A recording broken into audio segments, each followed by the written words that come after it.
when I was at home, I went from just fever and aches and pains to the day that I was needing to go to the testing site. I started, well, I was having a shower before I go, and I started vomiting and that in the shower. So then I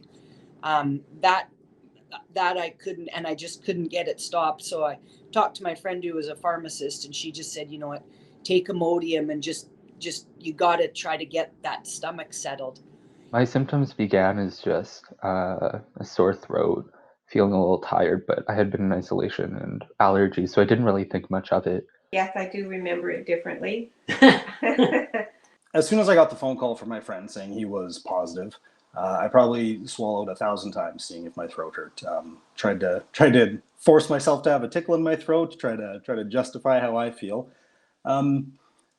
After that, it was really nothing for a day. We all got tested on the ship because they thought we were going to be able to leave, but of course Chile wouldn't let us dock, and we were stuck there for a few days waiting, and then finally when we went to Valparaiso, that's where we loaded up with supplies, and that's when the COVID came on the ship.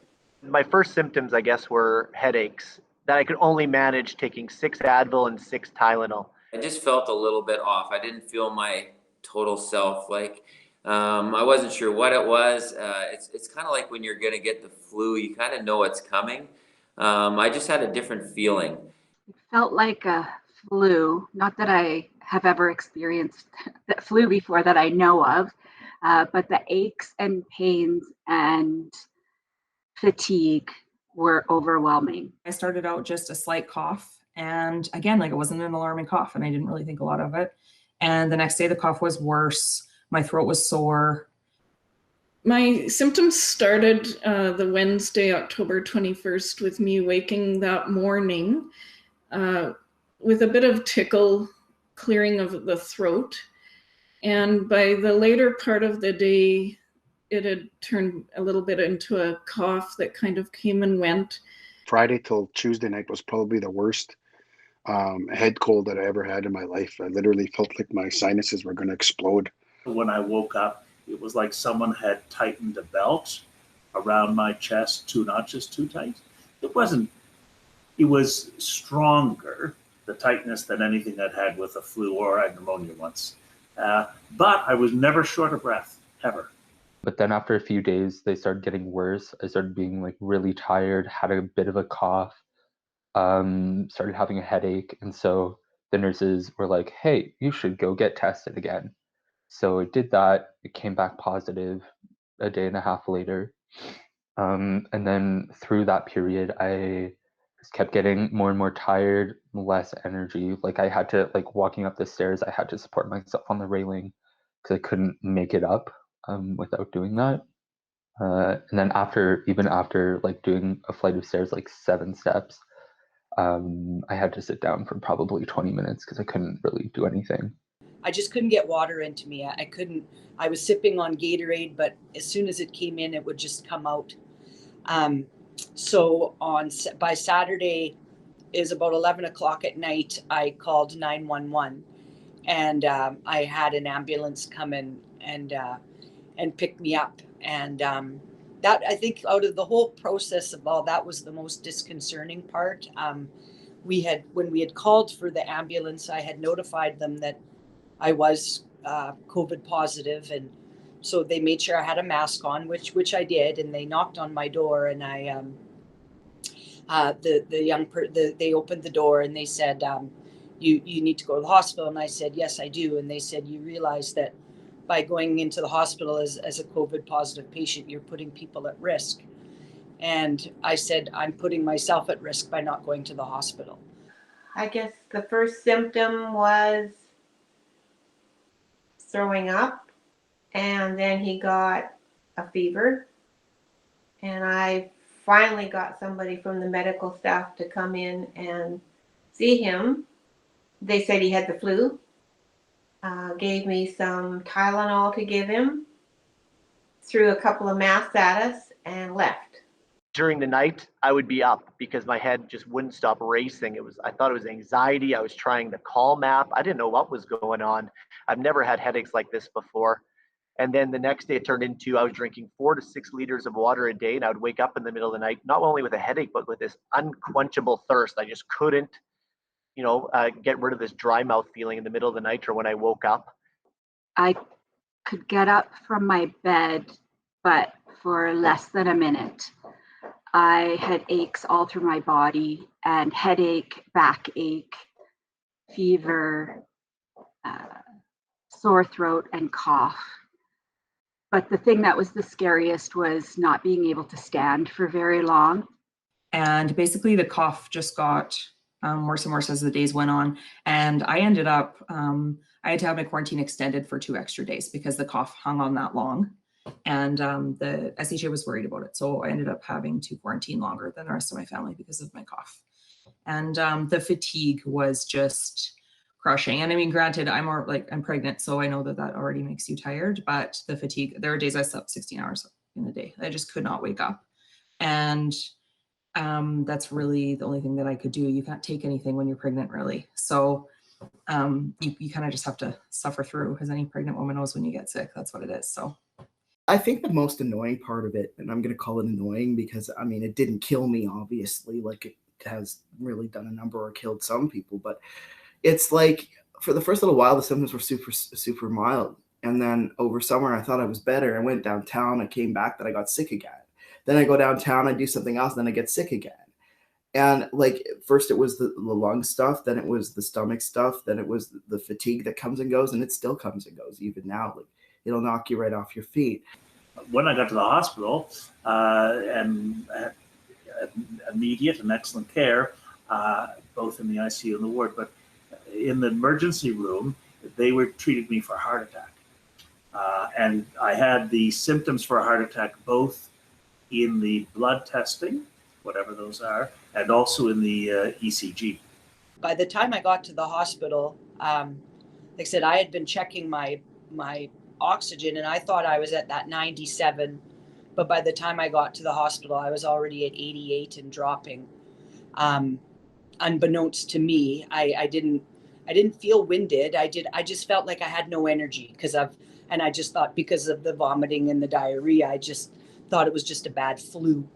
And then when I got to the hospital, my numbers were falling pretty quick, and my oxygen levels dropped below 60. At which point in time, the nurse came and told me that they were going to have to intubate, and that I still wasn't registering. In my mind, I was just there for fluids. I wasn't really comprehending the seriousness of what was going on. I had chills that evening that were quite severe. They were like teeth chattering chills. I woke up the very next morning, and the very first thing that I noticed was my body aches, especially on my side. I don't think I'll ever forget that feeling on the side of my body and how much my skin hurt.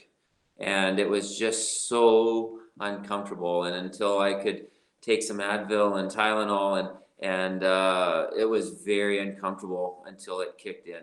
And on the next day, I remember everything started smelling weird. It didn't just disappear. They say your smell disappears. Things just started smelling not right. It was this metallic smell. I'd smell it everywhere. I'd ask other people if they smelled it, especially outside, had a distinct smell. Woke up, had that stuffy nose, had a headache. I think when I got up to go blow my nose or whatever, I was maybe a little dizzy, but nothing really bad that's been reported by a lot of folks that I've heard.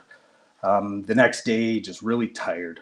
Again, head cold. Just picture your lots of Kleenex, no cough, surprisingly. I never fevered at all, which I thought was kind of interesting too, but just the lethargic was the big one. I could barely pull myself off the couch. I didn't want to get up and make food, even though I'm not really supposed to. The public health folks told my girlfriend that she's in charge of food making duties for the time being, and it was just it was a lot of I expected more is kind of a bad way to put it, but my symptoms were very mild.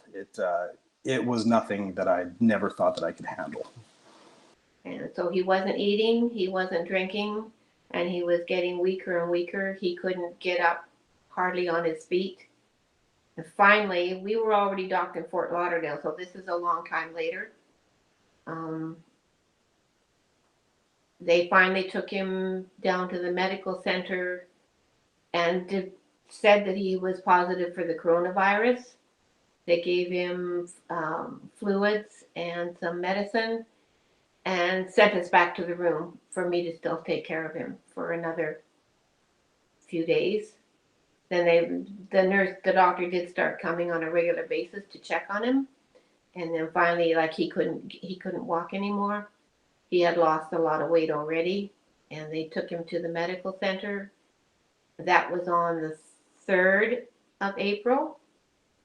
And on the 4th, they phoned me and said that the governor of Florida wanted everybody that was sick, he wanted the ship gone. So Helmut was being taken to a hospital. And I went down and visited with him for about 45 minutes. It was rather hilarious because then they put me in a gown and a mask and a thing over my head and rubber gloves. And they had left me with him for 2 weeks with nothing. It was kind of sad. Anyway, I said goodbye, and we had made an agreement that I was going to try and come home if I could, and because I couldn't go visit him there anyway in the hospital, and I would have been stuck in a hotel someplace. I was pretty desperate to get off and get out and get home. Every once in a while, I'd ask them to check my temperature. They took it, and they said, "No, you're fine," and left. So I was never tested until after I got home. I really felt terrible from the top of my head to the bottom of my toes. I mean, there was nothing that felt right. I remember just laying across my bed. I had to shut the TV off. It couldn't have any light of any sort. And I just remember laying there thinking, just breathe. And I couldn't roll over. I couldn't change positions. I just wanted to freeze and just be still. And I just wanted to fall asleep and wake up being healthy. Then when I finally woke up Wednesday morning, that's when a bunch of liquid just came out of I don't know if something released out of my sinuses or what, but just a bunch of stuff came out of my nose. So I think that had a lot to do with relieving the pressure that was on the inside of the head. I asked the doctors how long I had, and they said they had to do some last blood work, and I had about 2 hours. So I just remember staring at the wall, and I talked to my 4 grandparents, and I just said, I need you to close the doors, and I don't want anybody to come in. And I said, I don't want anybody to take me. I'm not ready. And I just, there was a thing on the wall, and I just started counting these tacks that were on the wall. And I just said, breathe and count and breathe and count. And I did that for the 2 hours waiting for the blood work, and my stats went up. And so I said, do I have more time? And they said, we're going to hold off a couple more hours. So honestly, for the next 48 hours, I stared at those 2 pieces of paper on the wall, and I counted tacks, and I breathed and I counted, and I breathed and I counted. And that was honestly the only thing I thought about. I didn't think about my family. I didn't think about my friend. I knew everybody was thinking about me. And all I did was I just put all my energy into counting the tacks and learning to breathe. And when I would stop breathing, and I'd look at the wall or I'd look at something else, and I could see myself scrambling. And so I would just go back to the tacks, and I would just count. And I don't think I slept for 48 hours. I think all I did was stare at the wall. But it worked. And I got to a point where we didn't have to intubate, because I knew once I got to that point, I would have lost all control. Now I'm just on life support, and I couldn't go. My head wouldn't let me go there. I think the hardest part about it is it isn't linear.